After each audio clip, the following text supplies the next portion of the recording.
My name is Lena Hart, and at 32, I like to think I had finally learned how to build a quiet life.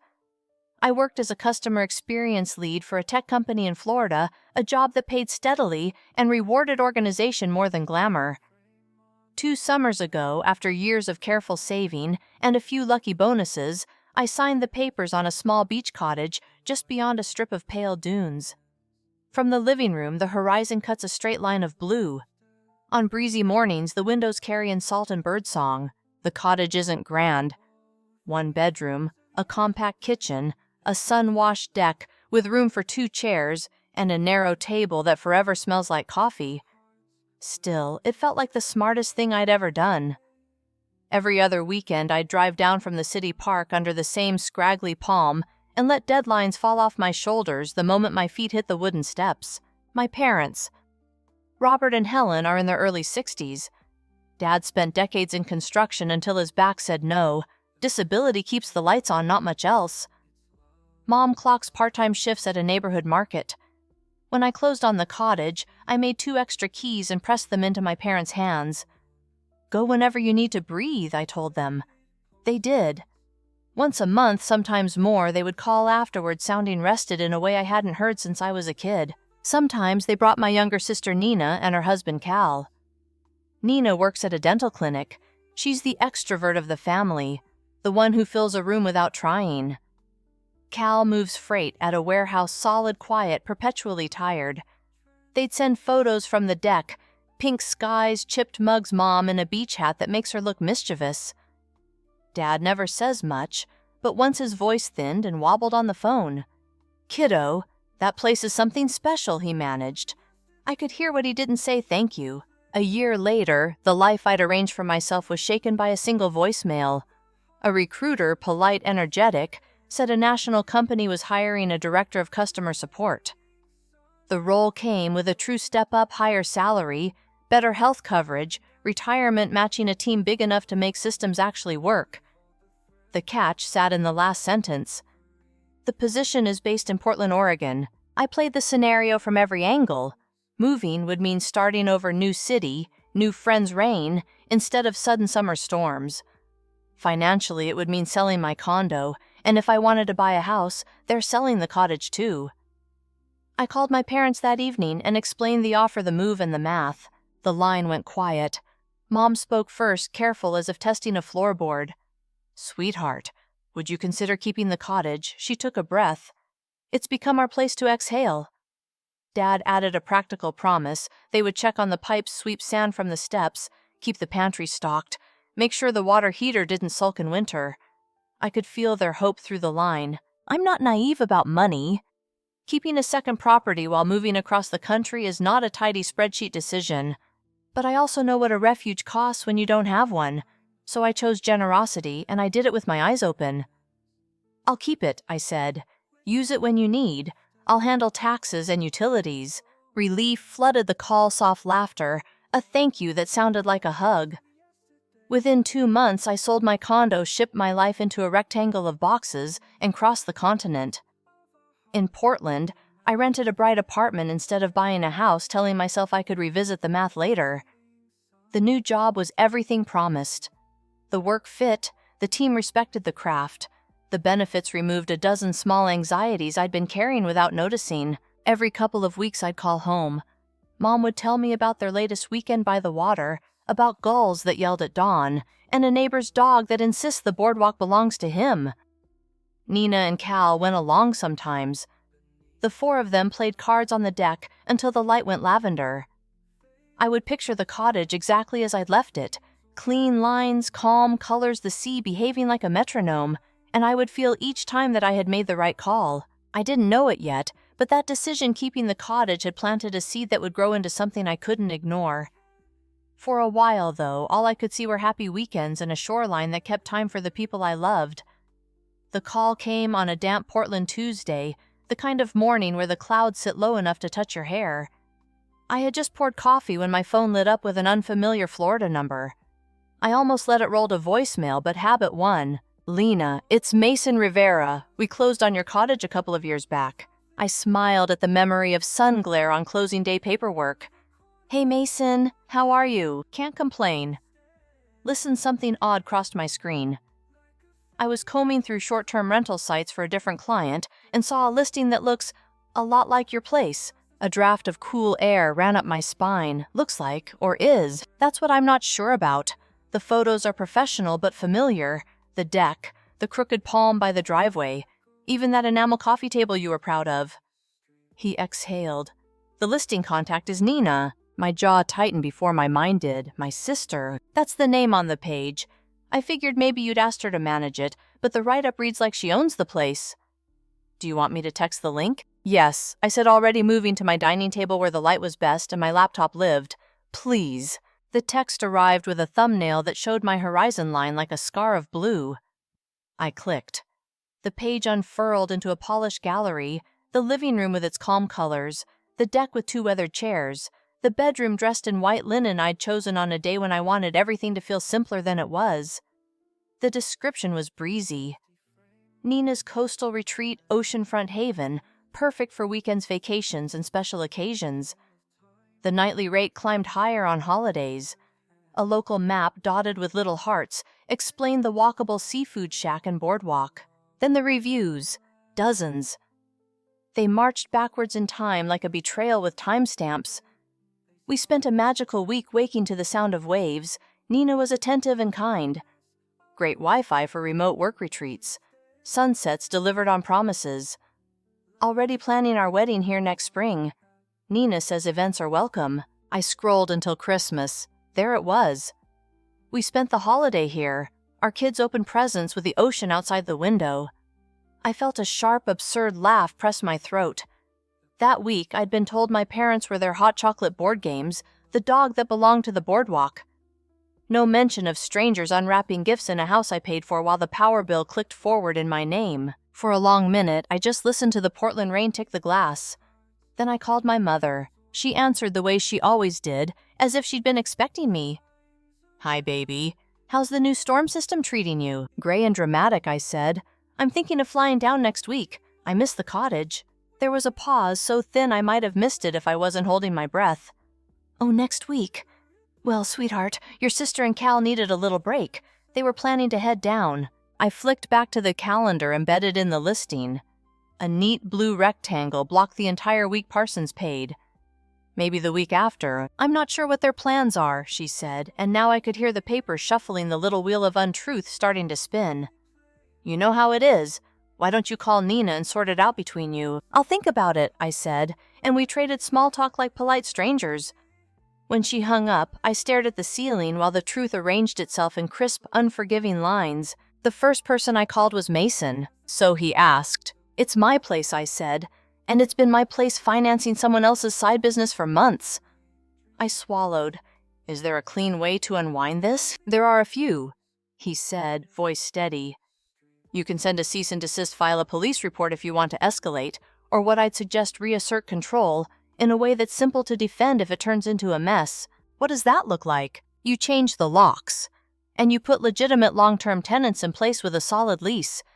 Anyone running short-term events is instantly out of luck.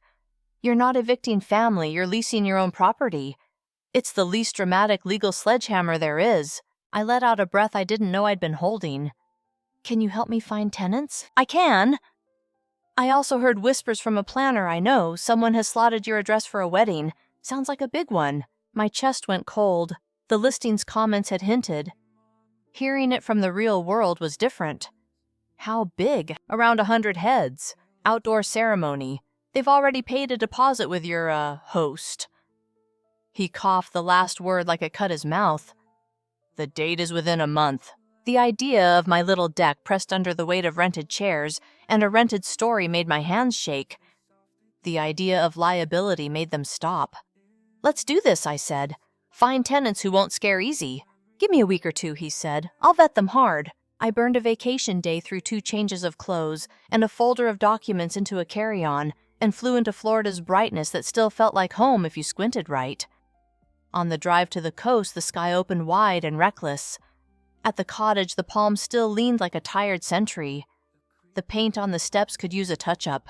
Someone had swapped my doormat for one that said sandy toes and salty kisses, which told me everything and nothing. I slid my original key into the front door. It turned. Inside, the air smelled like Tide and lemon cleaner.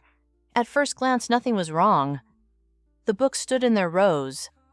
The blanket I'd left folded was still a square. But the specifics betrayed a heavier life and extra laundry basket I didn't buy.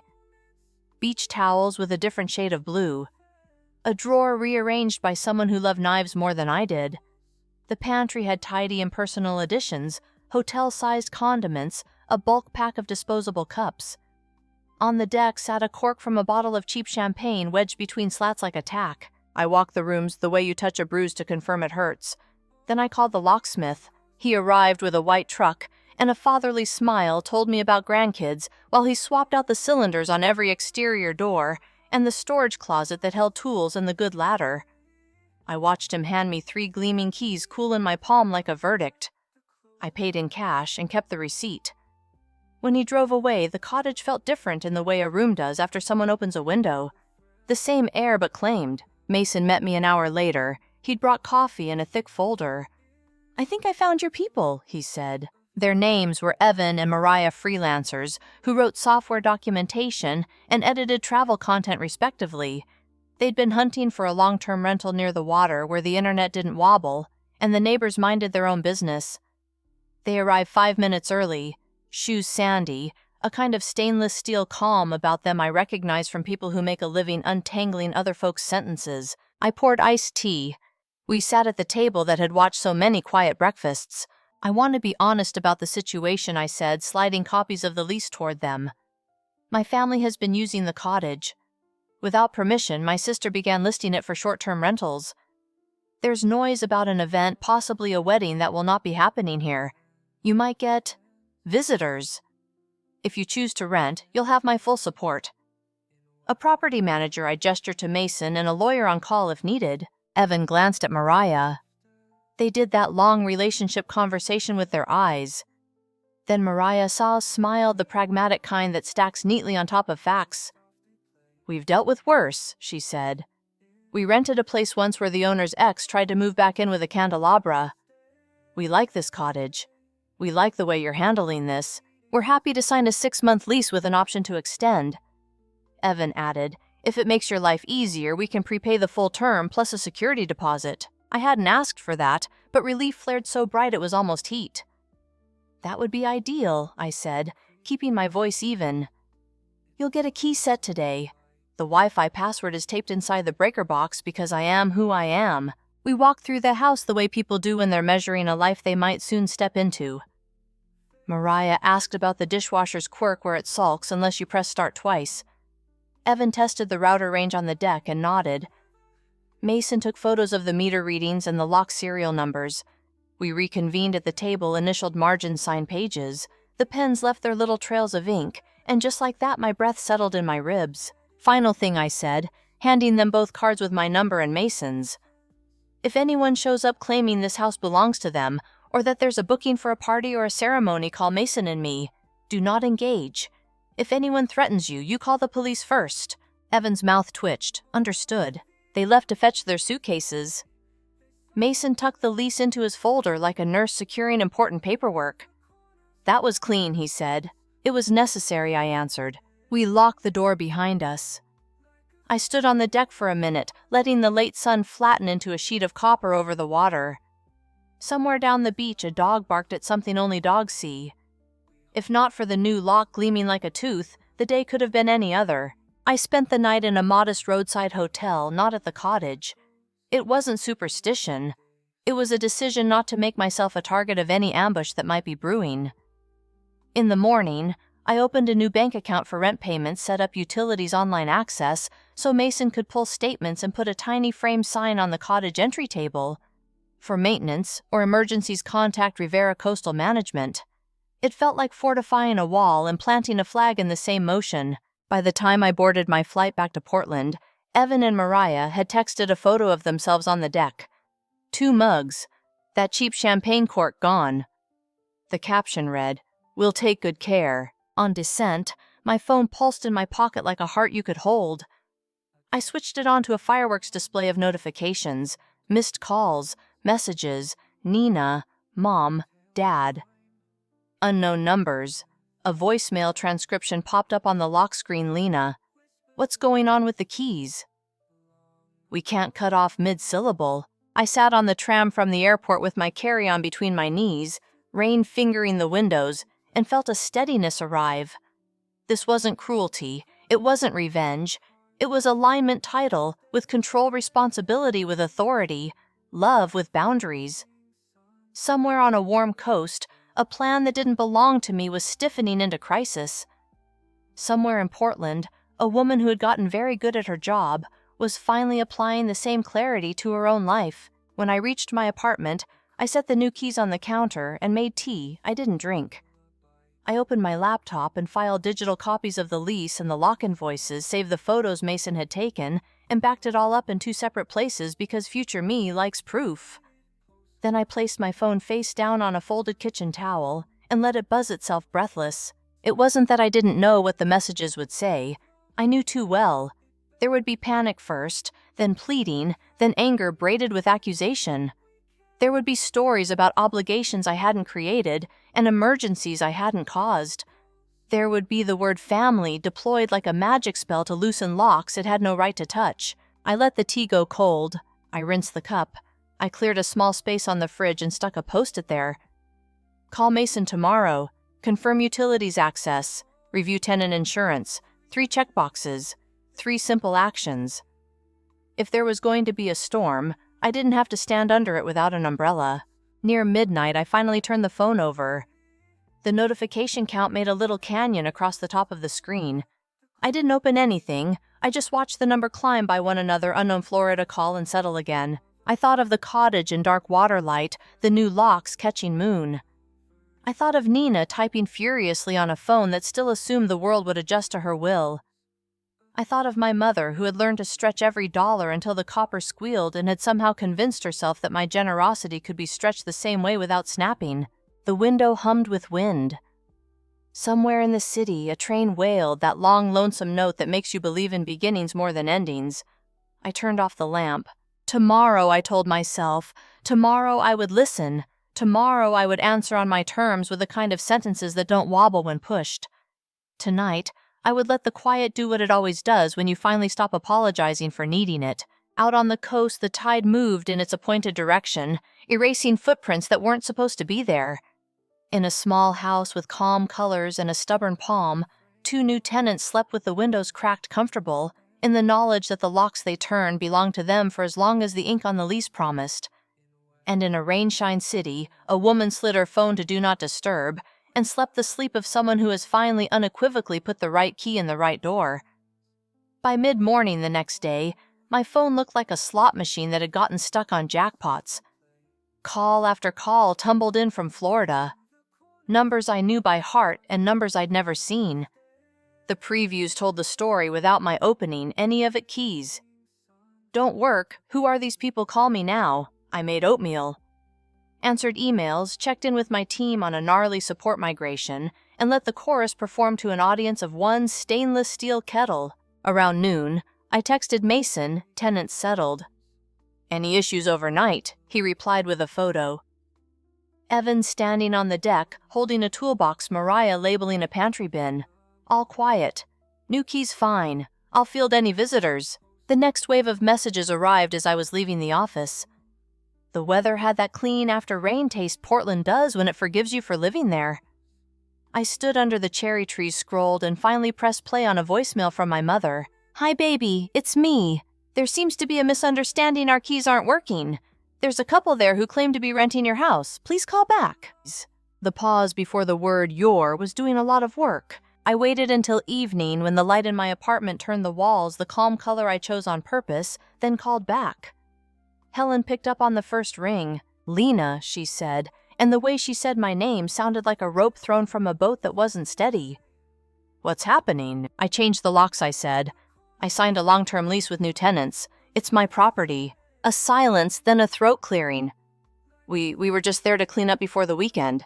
What weekend? I asked, though we both knew. Your sister arranged an event, she said carefully, as if the word could be negotiated on the way out of her mouth. They put $3,000 down and we're going to bring $2,000 the day of. We can't just cancel. Then you shouldn't have promised what you can't deliver.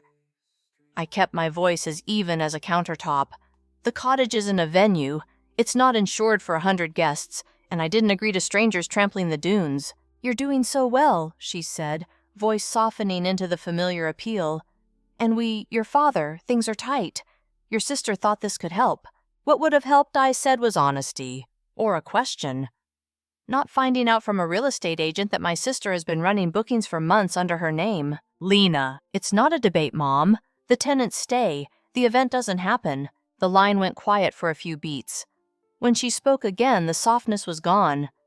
You're being unreasonable. Just ask those people to leave for one weekend. We'll pay them. It doesn't have to be a whole thing. I'm not moving a family out of a home they just paid 6 months for, so Nina can pocket cash on a party, I said. There is no price for that favor. Don't go to the house again. If you do, you'll be dealing with Mason, and if necessary, the police. Her breath caught. Police? We're your parents. You are, I said, and it surprised me that I could say it gently.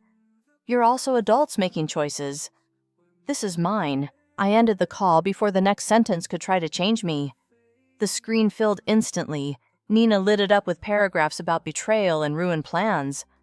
Robert asked how I could do this to family. Cal said the groom's father was threatening legal action. I set the phone down like it might spill. At 8, as I was chopping cilantro with more precision than the herb deserved, an unknown number buzzed. I answered, thinking it might be a tenant. Lena, a woman said, voice brisk, unfamiliar. It's Patricia, your mother's sister. I'm calling because your mother is telling the entire family you locked her out of a house you promised she could use, and she is crying in group chats, and I would like to hear your side. So I told her. Not the anger I was tired of hearing my own, but the facts, the listing, the reviews, including Christmas, the message about a wedding, the choice to lock up and lease. Patricia listened cleanly, the way a good nurse does when you list symptoms. Oh my God, she said when I finished. They didn't say any of that. They made it sound like you went feral because you got a fancy job. She exhaled. I love your mother. I also know she can tell herself a story until it calcifies. For what it's worth, I'm on your side. Thank you, I said, and I meant it in the old-fashioned way, gratitude is balm. At 10, another unknown number. I almost let it die. I didn't. Lena. My mother sobbed before I could say hello. We are in so much trouble. The bride's family wants their money back, and more for canceling so late. They said 8,000, Lena. We don't have it. I said nothing. The apartment hushed around me. We put it on the credit card, she rushed on. Desperation rearranging her voice into something younger. It's 24%. We can't make those payments. Your father is sick over it. Your sister is having panic attacks. Please, please fix this. You're asking me to fund a refund on a fraud you committed with my property. I said each noun placed exactly where it belonged. No, don't talk to me like a stranger. She snapped, suddenly the swing as sharp as a slammed door. We're family. Family doesn't take what isn't theirs and sell it to the highest bidder. I said, if you had asked for help, we could have worked something out. You didn't ask. You hid it until it collapsed. You have money now, she said, tears right under the surface. This is nothing to you. It isn't nothing, I said, and felt the old teenage ache pinch then pass. It's $8,000 I earned, and it's a principle I live by. I'm not paying your penalty for lying. You'll regret this, she hissed. Grief transmuted into something with teeth. When we get through it, don't think I don't expect anything from you, I said, and hung up, because some sentences do not deserve the inside of your head. I blocked Nina's number after she texted a photo of a demand letter drafted in pure bluster. I blocked Cal Robert and 2 more unknown numbers that turned out to be Nina with different SIMs. I left Helen unblocked an old habit I wasn't quite ready to kill. Then I showered, scrubbed my hands until the day had a new surface and slept. The morning brought less noise the way storms tire themselves out. Mason called to say someone had driven by the cottage and idled long enough for Evan to snap a license plate. No confrontation, he said. Evan waved. The car left. Good, I said. Thank them for not engaging. He hesitated. Want me to put a no trespassing notice up? It can be polite. Yes, I said, and pictured the small, laminated square private residence. All inquiries to Rivera Coastal Management. A simple sign the opposite of a fight. Work absorbed me until lunch. My calendar held meetings like a spine roadmap review. Hiring screen a post-mortem that was somehow cheerful because we'd fixed the thing that broke. In the Slack between calls, I made a list called If They Lawyer Up, scanned deed lease copy email thread. With Mason's screenshots of the listing, a PDF of city regulations on short-term rentals in that zone. Facts stack better than feelings when you need to build a wall that stays up. In the afternoon, Patricia rang again. Heads up, she said. Your mother's story is evolving. Now you stole the house back out of spite when you heard about a family celebration. I told Mark and Denise what you told me. They're not buying her version. She can curate her audience, I said, but she can't edit the receipts. That's the spirit, Patricia said dryly. For what it's worth, I'm trying to get her to stop calling every cousin. It's undignified. That evening, Helen left one more voicemail, quiet, formal, a tone she used when she wanted to be the reasonable adult in the room. We've arranged the $8,000. We'll manage, she said. But I want you to know you've disappointed us. You've changed. I saved it and didn't reply. The sentence about change landed in me like a pebble dropped in a lake, ripples then absorption. I had changed. My edges had stopped apologizing for existing. The world hadn't ended. Day 3 passed with practicalities. Evan asked if he could install a better surge protector for his equipment. I said yes and offered to reimburse. Mariah sent a photo of a sunset that made even my stubborn city heart ache a little. I transferred the first rent payment out of the new account and into a bucket labeled taxes, insurance, maintenance because peace is easier to keep when the math behaves. Late that night, as the rain rattled the gutters like a polite drummer, a final message slid into my inbox from Nina's email. The subject line was a weapon you win. The body read, Mom and Dad are drowning. We had to move to a cheaper place. I hope you're happy with your precious boundaries. I closed the laptop and stood by the window. On the street below, a couple argued gently about a dog that didn't want to cross a puddle. The dog won. I thought about the kinds of winning we're taught to value, appeasing, smoothing, swallowing, and the other kind, the quiet click of a lock that belongs to you. Because the deed says it does, and because you made a hard choice and didn't unmake it when the room got loud. Before bed, I texted Mason. If Nina or my parents show up again, please ask them to contact me in writing only, and only about matters that are strictly legal or logistical. No more phone calls. He replied, Copy. Tenants are good. Coconut cake from a neighbor appeared on the porch. Humanity intact. I laughed unexpectedly. The world indifferent to our soap operas kept offering small proofs that it could be kind. I brushed my teeth, turned off lights, and let sleep come. In the morning, the quiet held. No new threats. No new pleas. Just a city unfolding into its workday, and an ocean making and unmaking lines 1,000 miles away. I brewed coffee and wrote a short note to myself on the whiteboard above my desk. Boundaries are not walls, they are doors with locks you control. Then I opened my laptop and got back to building the parts of my life that were mine to build. Out there, somewhere between the dunes and the boardwalk, that a possessive dog believes is his. A cottage stood with fresh cylinders in its doors and a lease taped neatly in a folder. 100-person story that had been penciled in over it had been erased as cleanly as a tide can manage. There would be fallout, yes. But there would also be a future arranged on purpose, not apology. And that I thought was a kind of inheritance I could live with. 6 months folded themselves into a tidy rhythm. Rent landed on the first, utilities autopaid on the third, and I moved numbers between buckets that kept the cottage honest, taxes, insurance, maintenance. Work in Portland kept blooming in a way that felt earned rather than lucky. I took on a gnarlier portfolio, hired 2 managers who made the team better than me by design, and started sleeping through the night. Evan and Mariah sent the occasional photo, a repaired screen door. Basil thriving in a terracotta pot, sunsets that looked like the sky had quietly negotiated with fire. They asked smart questions and handled small problems before they grew teeth. Mason's monthly inspection notes read like haiku short. Clear, nothing hidden. Once a neighbor left coconut cake on the porch with a napkin that said welcome home. Mariah texted to ask if they should eat unsolicited cake.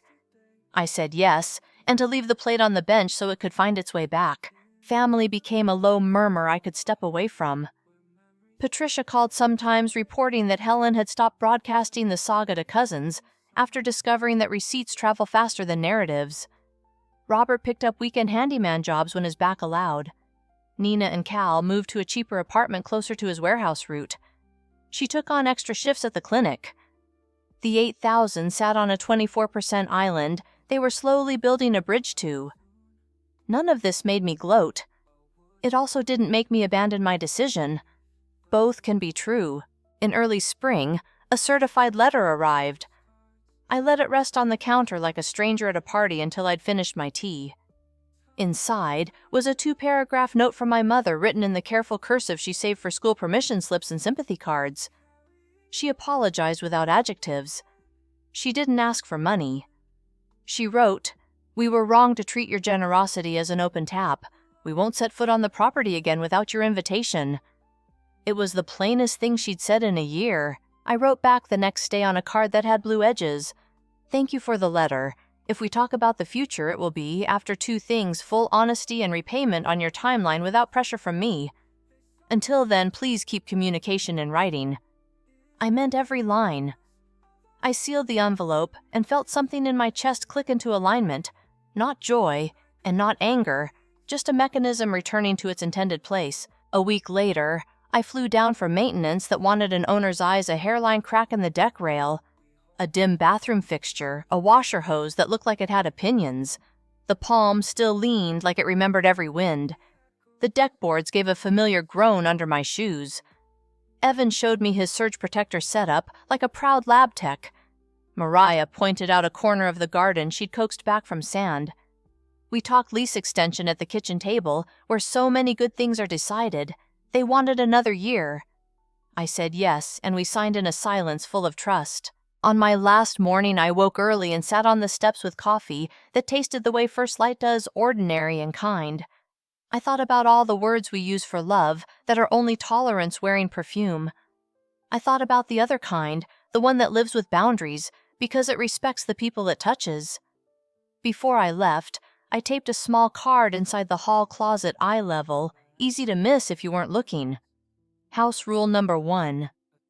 Keys belong to agreements, not assumptions. At the airport, Patricia texted a photo of a thrift store lamp she insisted would look perfect in my Portland living room. Consider this an apology on behalf of our side of the family for the drama she wrote. I sent a laughing emoji and told her to keep the lamp unless it sparked joy. She said it sparked dust, and we both agreed that was also a kind of truth. Back in Portland, spring rain learned patience, and the cherry trees decided the world deserved confetti. I wrote a final note on the whiteboard above my desk and boxed the marker door open to honesty. Locked to entitlement. It wasn't a slogan. It was logistics, like autopay, like lease dates, like the simple act of changing a lock before someone else writes your story on your own front door. Some nights, when the city goes soft around midnight, I picture the cottage in its small weather, the new rail catching light basil learning the shape of wind, the quiet agreement of people living as promised. The tide erases footprints that don't belong the way it always has. Not vengeance, not mercy, just a boundary drawn by something larger and kept without apology. Thank you so much for listening to today's story. If this story resonated with you or made you reflect, I'd love to hear your thoughts, so feel free to share them in the comments below. And don't forget to like, subscribe, and hit the notification bell so you won't miss the next story. I'll see you next time as we continue exploring more journeys and lessons together.